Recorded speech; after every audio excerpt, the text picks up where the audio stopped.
오늘 함께 볼 하나님의 말씀은 창세기 12장 10절에서 20절까지 말씀입니다. 제가 가진 성경으로 구약 15페이지쯤에 있습니다.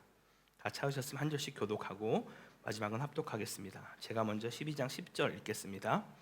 그 땅에 기근이 들었으므로 아브라함이 애굽에 거류하려고 그리로 내려갔으니 이는 그 땅에 기근이 심하였음이라.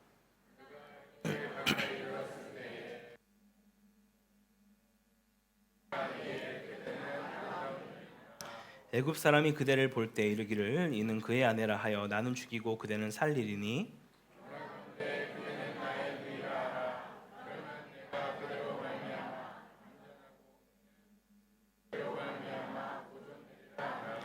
아브라함이 애굽에 이르렀을 때 애굽 사람들이 그 여인이 심히 아리따움을 보았고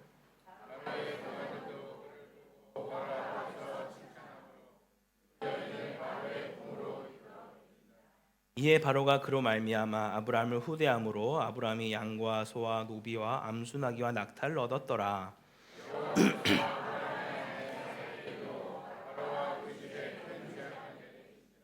바로가 아브라함을 불러서 이르되 내가 어찌하여 나에게 이렇게 행하였느냐 내가 어찌하여 그를 내 아내라고 내게 말하지 아니하였느냐.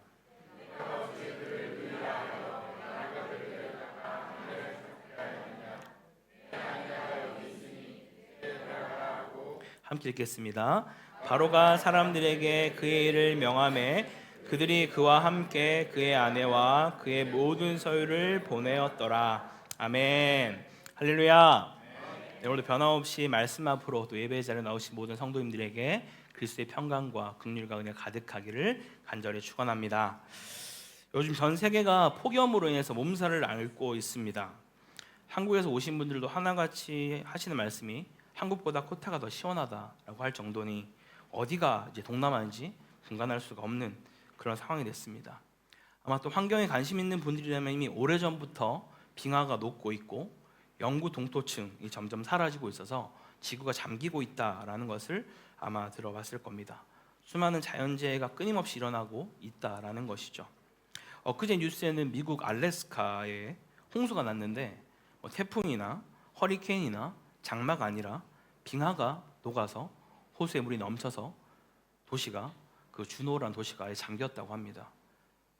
정말 우리가 크리스찬이라면 이런 자연 현상도 그냥 넘기지 말아야 하는 것이죠.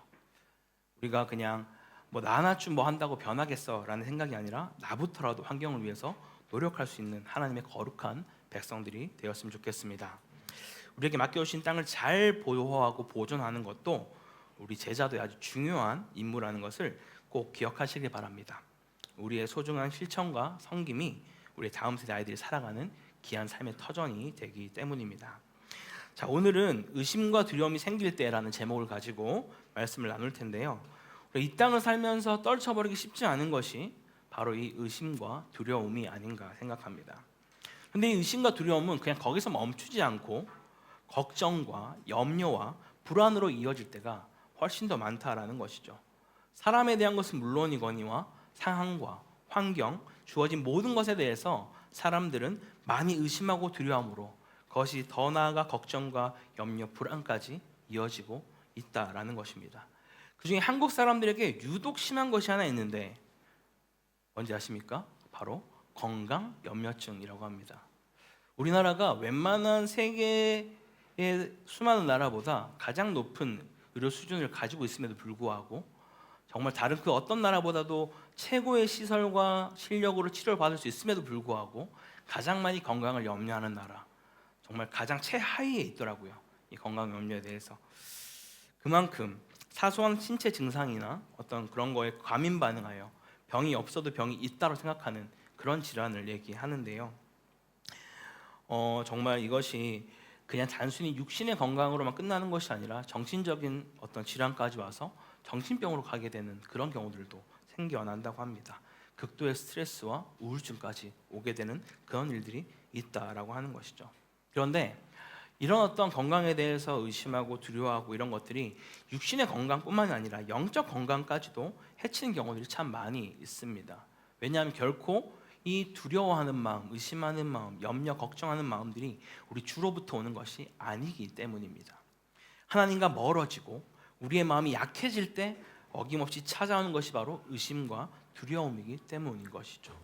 주님은 끊임없이 우리에게 두려워하지 말라, 내일을 염려하지 말라, 모든 염려를 주께 맡기라 라고 말씀하고 있는데요, 우리는 끊임없이 그 의심과 두려움에 사로잡혀서 주를 보지 못할 때가 많이 있다라는 것이죠. 그럴 때 우리는 다시 한번 하나님을 기억하면서 주님께 나아가야 된다는 사실을 꼭 기억하셨으면 좋겠습니다.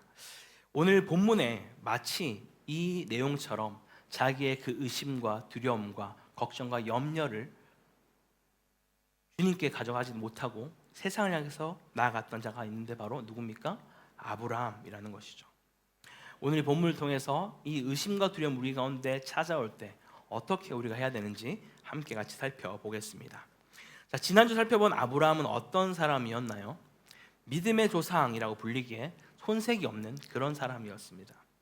여호와의 말씀을 따라서 갈 바를 알지 못한 채 하나님이 보여주신이 아니라 보여주실 땅으로 아직 보지 못하였지만 그 땅을 향해서 나의 생존적 근거가 되는 고향과 세상적 보호 근거가 되는 친척과 세상적 정체성이 되는 아버지의 집을 다 버려두고 떠나서 약속의 땅으로 나아갔던 자가 바로 아브라함이었습니다. 물론 그 약속의 땅에 도착했을 때도 젖과 꿀이 흐르고 꿈과 희망이 넘쳐나는 그런 상황만은 아니었습니다. 갔더니 아무도 없던 것이 아니라 이미 살고 있던 가나안 사람들이 있었다라는 것이죠. 그들을 피하고 피해서 산속에 장막을 쳤지만 그마저도 공격을 받고 뭔가 위협을 받아서 점점 남방 곧 네게부 지역이라는 곳으로 그들은 이동했다라고 말하며 성경의 구절은 끝이 나게 됩니다. 여기까지 봐도 인간적인 마음으로 참 쉽지 않았을 것 같은데요, 분명 하나님이 가라고 해서 모든 것을 버려두고 주님만 바라보고 왔는데 이런 어려움을 당하게 되었다라는 것이죠. 이런 상황이 아브라함은 10절의 상황을 다시 한번 마주하게 되는데요, 같이 10절을 읽어보겠습니다. 시작. 그 땅에 기근이 들었으므로 이는 그 땅에 기근이 심하였음이라. 여러분, 지금 아브라함이 있는 곳이 어디입니까? 9절에 남방 곧 네게부라는 지역입니다. 이곳은 바로 사막과 같은 그런 지역이에요. 그냥 일반적인 지역에 기근이 와도 정말 위험할 텐데 이 사막과 같은 지역에 기근이 왔으니 얼마나 위험하겠습니까? 그 정도도 아주 심각하게 왔다라고 말하는 것이죠. 그러자 아브라함은 애굽에 거류하려고 그는 내려가게 됩니다. 지금 아브라함이 한 선택은 지극히 합리적이고 너무나 당연한 선택으로 보여집니다. 일반적으로 그냥 기근이 들어도 쉽지 않을 텐데 이 사막과 같은 지역에 기근이 들었을 때 얼마나 목숨의 위협을 느꼈겠습니까? 더욱이 지금 아브라함이 어떤 상황입니까? 위에 잠깐 언급했지만 모든 것을 뒤로하고 엄청난 결단을 하고 약속의 땅 가나안으로 나아갔습니다. 처음부터 쉽진 않았죠. 여러 어려움이 있었습니다. 그러면서 그것을 헤쳐나가기 위해서 네게부까지 내려온 상황이었어요. 그럼 이제는 좀 일이 풀리고 뭔가 잘 되어야만 할 것 같은 그런 상황인데 그럴 때 그만 기근이 찾아왔다라는 거예요. 그것도 아주 심각한 기근이 왔다라고 성경은 말하고 있습니다. 이때 아브라함의 속이 어땠을까요, 여러분? 자기만 보고 따라 나온 가족들 보기도 너무 민망했을 거고 여러모로 정말 속이 상했을 것 같습니다. 꼭 이런 어려움은 엄청난 신앙의 결단 뒤에 따라올 때가 참 많다라는 것이죠. 이 땅이 아닌가? 내가 잘못 들었나? 왜 자꾸 이런 일이 나에게 생기지? 라고 생각할 수 있지 않겠습니까?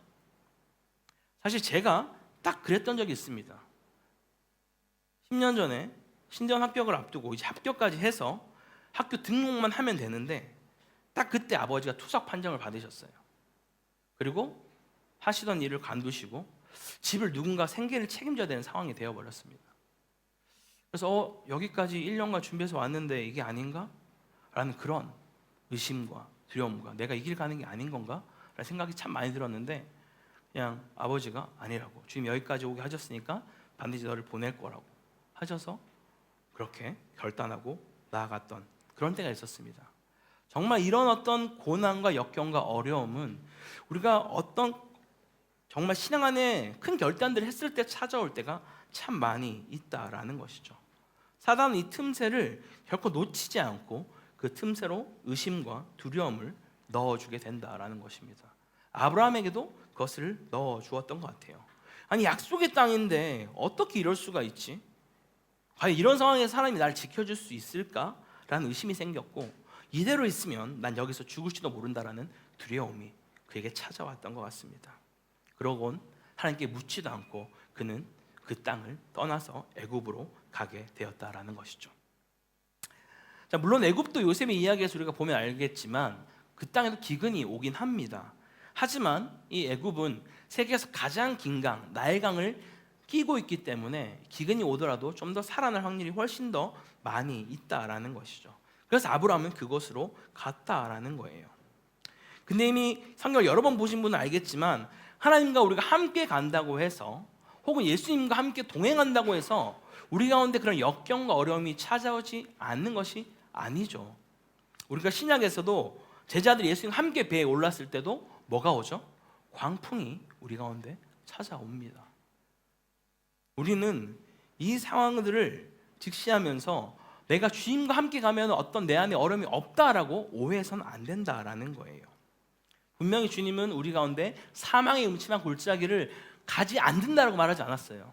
사망의 음침한 골짜기를 다닐지라도 해를 두려워하지 않는 것은 주의 지팡이 막대기가 나를 안위하시기 때문이다 라고 말씀하신 것이죠. 할렐루야. 하나님은 언제나 오르시며 언제나 선하시고 약속하신 바를 지키지 못한 적이 단 한 번도 없다는 사실을 믿으시기 바랍니다. 우리에게 가장 위험한 것은요, 하나님이 틀릴 수 있다고 생각하는 것인데 그 순간 우리의 모든 것이 꼬여지기 시작합니다. 하나님을 떠나 생각하는 나의 모든 판단의 근거가 이 의심과 두려움으로부터 시작되어지기 때문인 것이죠.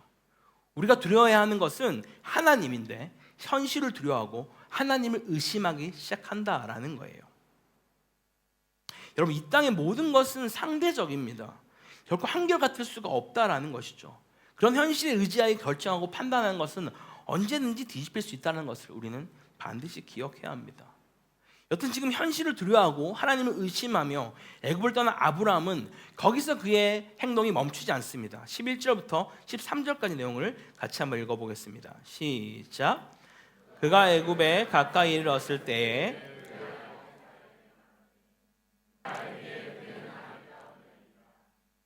사람이 그대를 볼 때에 이르기를 이는 그의 아내라 하여 나는 죽이고 그대를 살리니 원하건대 그대는 나의 누이라 하라. 그러면 내가 그대로 말미암아 안전하고 내 목숨이 그대로 말미암아 보존되리라 하니라. 아멘. 자, 이 내용이 무엇입니까? 물론 사라가 이때 당시 나이가 65세 정도 됐습니다. 물론 우리가 지금 살아가는 어떤 그 나이에 비례해서 말한다면은 한 20대 후반 정도 될 거라고 얘기는 해요. 그리고 애굽에 갔을 때는 애굽의 모든 사람들이 약간 얼굴이 검은 사람들이 많은데 팔레스타인에 있었고 이들은 원래 이 얼굴을 가리고 있었기 때문에 얼굴이 좀 다른 애굽인들보다 하얗다라고 얘기합니다.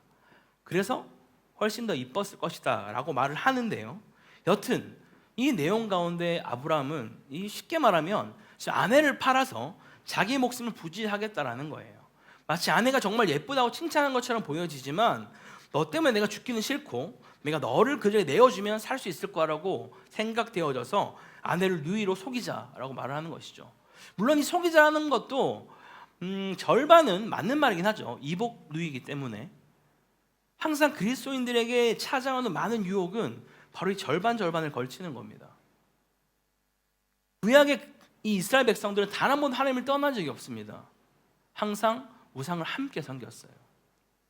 우리 가운데 그러한 마음들이 틈탈 때마다 우리는 그 마음을 바로 볼 수 있어야만 합니다. 여튼 그렇게 아내를 누이라고 속이고 나아갔을 때 14절을 보았더니 실제로 아브라함이 예측한 대로 그 일들이 막 일어납니다. 그리고 덕분에 아브라함은 죽지 않고 오히려 많은 재산을 얻게 되는 것이죠. 혹시 이때 무릎을 탁 치면서 역시 아브라함 성견지명이 있구만, 난 이러지 않았으면 어떡할 뻔했어, 이렇게라도 했으니 목숨을 건지고 많은 재산까지 얻게 된 거 아니야? 라고 생각하는 분 안 계시겠죠? 지금 아브라함 하나님을 신뢰하지 못하고 의심하고 두려워하면서 어떤 전제를 세웠나요? 그는 아직까지 애굽에 가본 적이 없습니다. 그런데 그는 애굽 사람이 반드시 내 아내를 예쁘게 여기면서 내가 남편인 걸 알면 나를 죽여버릴 거라고 그런 전제를, 그런 염려를, 그런 의심을, 두려움을 세웠다라는 거예요. 물론 정말 아내라고 했을 때 목숨의 위협을 받았을지도 모르겠어요.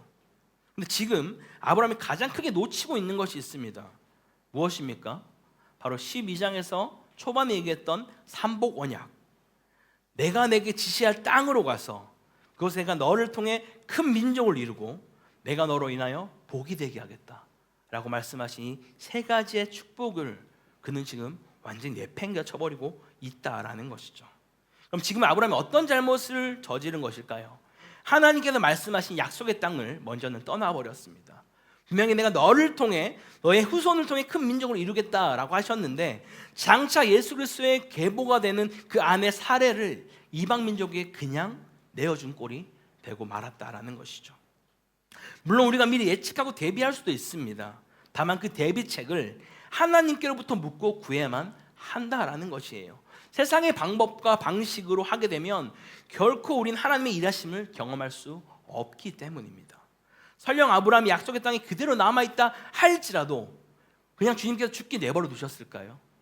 만나와 메추라기를 보내시든 까마귀를 보내시든 어떻게든 그를 살려내셨을 겁니다. 또한 만약 하나님께서 직접 애굽으로 내려가라고 말씀하셨다면 어떤 식으로든 사례를 내어주는 일 같은 일은 발생되지 않았다라는 것이죠. 어떤 상황과 어려움이 몰려온다 할지라도 우리는 주를 향한 흔들리지 않는 믿음을 가져야만 할 줄 믿습니다. 그게 흔들리면 결국 세상을 의지하게 되고요, 문제가 점점점 커질 수밖에 없다라는 거예요. 하나님이 우리와 함께 하시면 모든 것을 복되게 하시는 것이죠. 후에 우리가 요셉의 삶도 살펴보겠지만 분명 계속해서 어려움을 당하고 있음에도 불구하고 성경은 한결같이 뭐라 말씀하죠? 요셉의 삶이 형통하더라라고 이야기합니다. 왜 형통한가요? 그 앞에 수식어가 무엇이죠? 하나님이 그와 함께 하시니. 형들로 인해서 노예로 팔렸을 때도, 누명을 쓰고 감옥에 갇혔을 때도, 그의 모든 삶에 어려움이 있다 할지라도 하나님이 그와 함께 하시니 요셉의 삶은 형통하더라 라고 말씀하는 것이죠. 할렐루야. 자, 그럼 오늘 본문에서 하나님은 아브라함을 어떻게 신실하게 인도하고 계신지 같이 17절 말씀 함께 읽어보겠습니다. 시작. 여호와께서 내리신지라. 아멘. 하나님께서 바로와 그 집에 정말 심각한 재앙을 내렸다라고 합니다.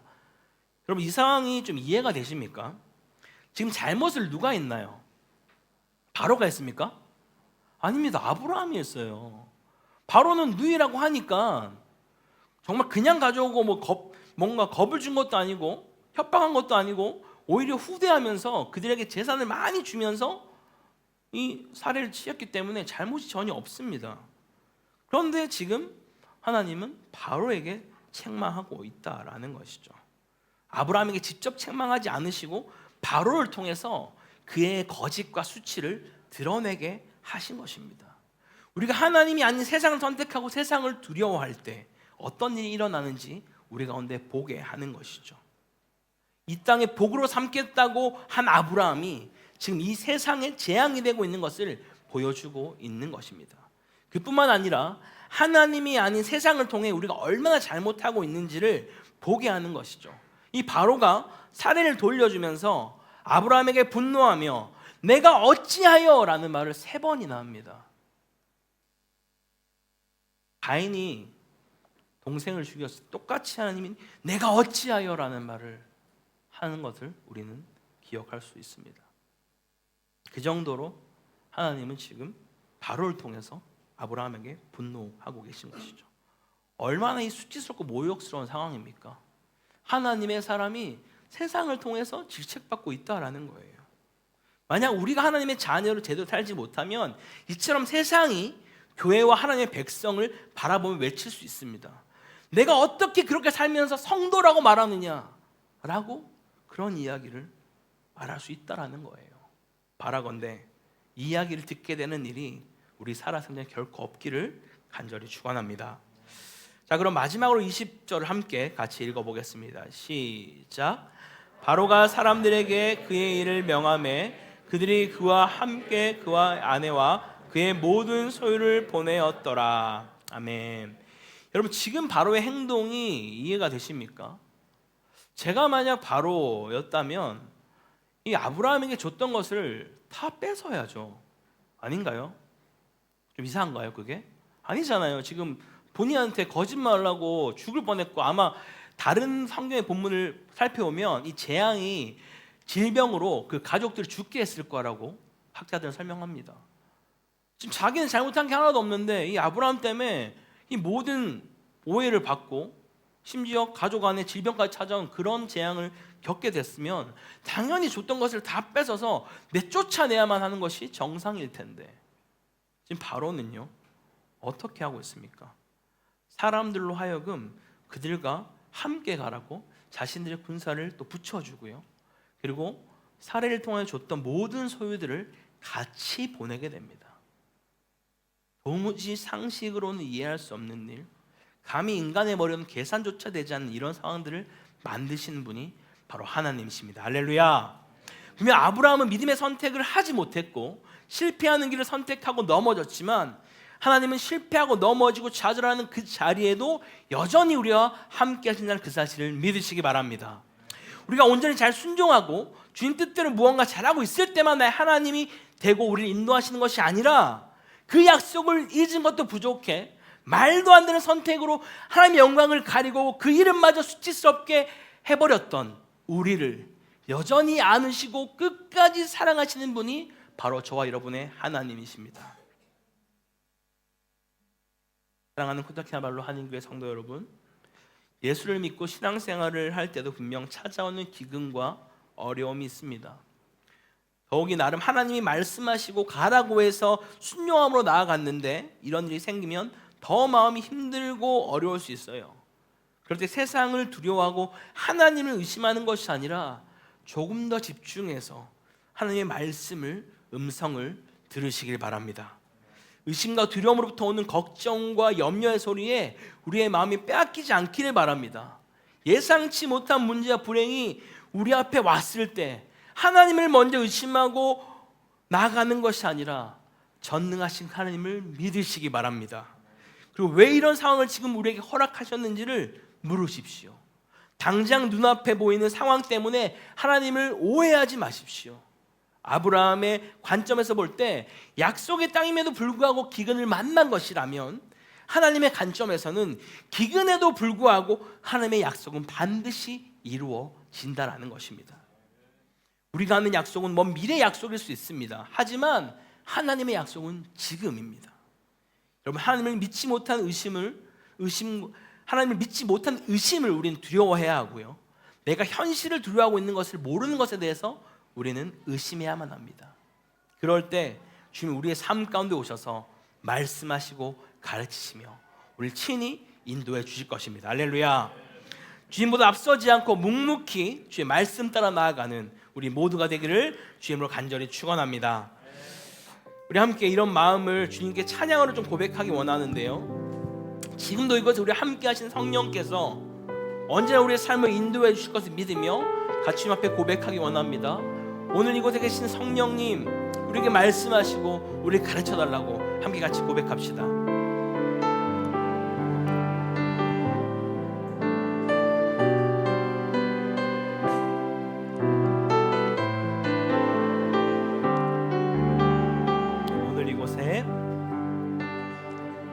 오늘 이곳에 계신 성령님, 우리에게 말씀하시고 우리 가르치소서.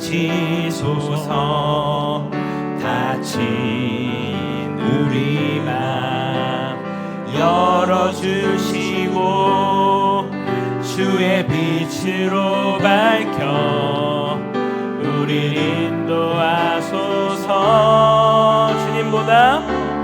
주님보다 앞서지 않고 겸손하게 주님의 말씀 기다림이 주님 손에 우리 드립니다. 사랑으로 인도하소서. 다시 한번 고백합니다. 오늘 이곳에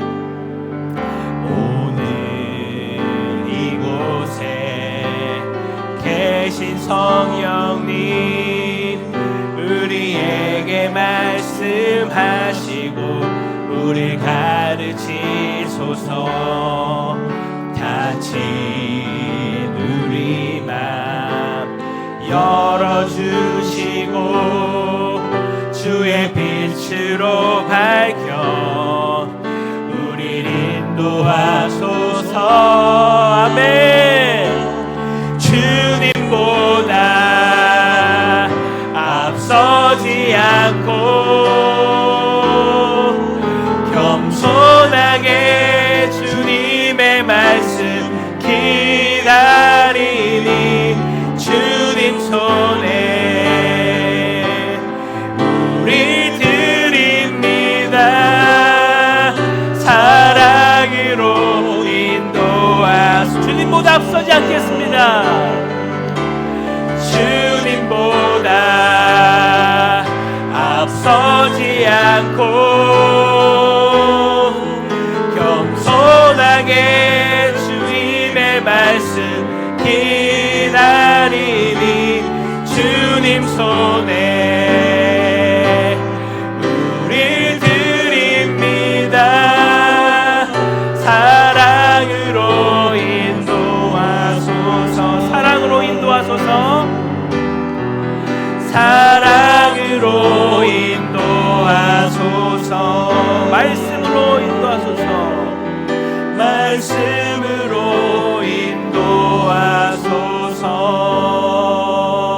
인도하소서. 함께 같이 기도하기 원합니다. 하나님, 우리 이 땅을 살아갈 때 여전히 우리 가운데 늘 쫓아오는 것은 바로 의심과 두려움, 걱정과 불안과 염려가 늘 우리 가운데 솟아내고 있습니다.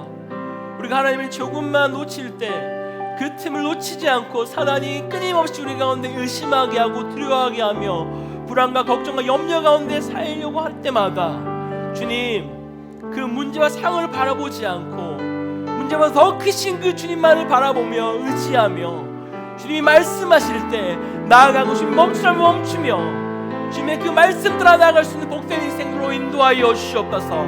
주님, 그래서 정말 주님보다 앞서지 않고 주님이 말씀하시는 그 길을 나아가는 주의 거룩한 백성으로 우리 인도해달라고 우리 그렇게 다시 한번 함께 같이 기도하겠습니다.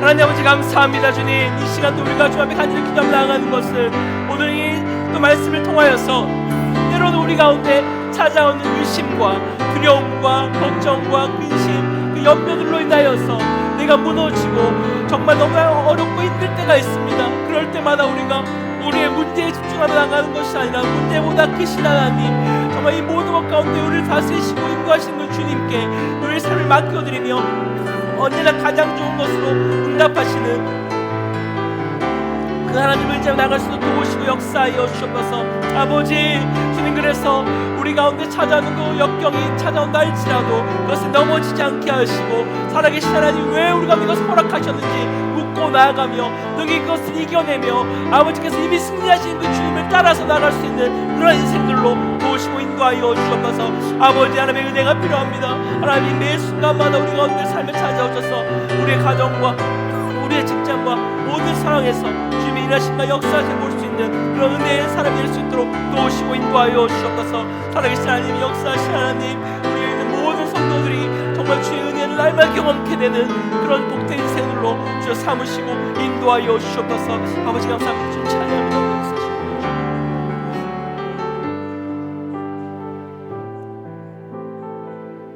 하나님 아버지, 오늘도 이 말씀을 통하여서 하나님의 마음이 무엇인지 알게 하시니 감사합니다.